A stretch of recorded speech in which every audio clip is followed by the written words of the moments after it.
Welcome to Snowflake MultiTeach 6.1. I want to talk a little bit about the new accessibility features. So one of the features is called colored overlays. It's typically sold as like a gel overlay, but we've added it into the software directly. So what you can do is you can choose color overlay in the corner menu, and then you can choose a particular color, say for example orange.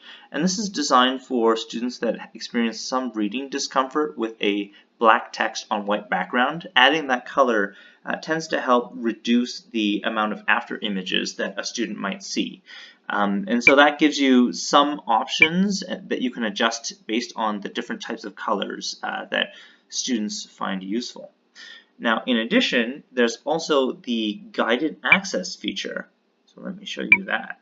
So guided access works by keeping students within a single application.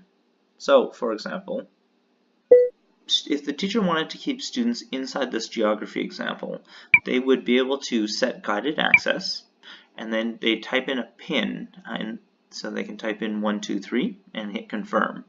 And what they'll find with this is they still have access to some functions, so they can go back and they can choose different options for this activity, or they can check for help, for example, so they can see what the instructions are for this activity, as you can see here. But they can't exit the app, they can't change the number of zones from the corner menu. And so really it's just it's designed to get students to focus on, say, a list of lessons to stay on a topic, but still have varied content. And it prevents these accidental gestures or hits on the corner menu that might distract students. All right, so now if I go back and if I wanted to change access again, I can do that as well. And then now I have access to all of the features. And guided access is also a feature that works with different zones. So let's say I have this activity station set up around the tail of Peter Rabbit. I can choose guided access, and now I can type in my PIN, hit OK. And what I'll find is that all of these lessons still have all the instructions. They have the video that I can play, but I can't exit the application. So there isn't any accidental kind of movement to different applications. Students are always focused on the group activity. I'll turn off guided access. Now I'm going to go back to a single zone. Inside the Snowflake MultiTeach configurator, there is the corner menu tab, and in the corner menu tab, this is where you can enable the features for the color overlay and the guided access. You can see that those just appear in the corner menu once you've added them. So we recognize that a lot of customers work in environments with poor internet, and to support that, we've added the ability to edit lessons so that they can work offline. So let me load this space physics example. So in this lesson, I can just go backwards to edit it.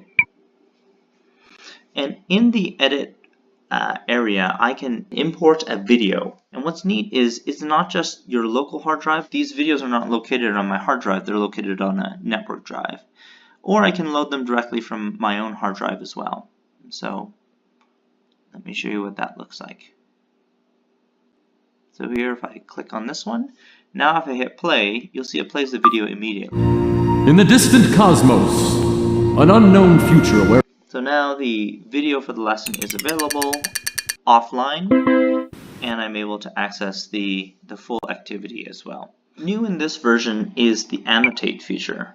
And in Annotate, you can now annotate in one particular zone. So you can highlight an area without disturbing your other collaborators. So the actions inside the group space are not affected, or if you're playing a video or something, that's not impacted. So here, watching the video while annotating is not a problem. Of course, now we've also added the ability to add text. So here I can say pizza, and I can take that text and I can move it around on the screen, and then if I want, I can save that as a screenshot, and then I can load it again. I can also clear. Yeah. We've added the ability to quickly go forward and backwards in a lesson list. Spaceship in motion has momentum, so to move in a different vector, a force has to be applied to counteract that momentum. In today's spaceship uses serial thrust to orient the ship in 3 dimensions. But maneuver. So, in addition to answering this spinner example, which asks questions like, can you hear an explosion in space? We can also move to the next lesson, and if we're not ready for the next lesson, we can go previously back, and we'll actually play the video again. I'm going to skip the video. And there's a number of other functions available in 6.1 that are included in the release note. This just gives you a quick high-level overview of some of the cool new features in 6.1. Thank you very much.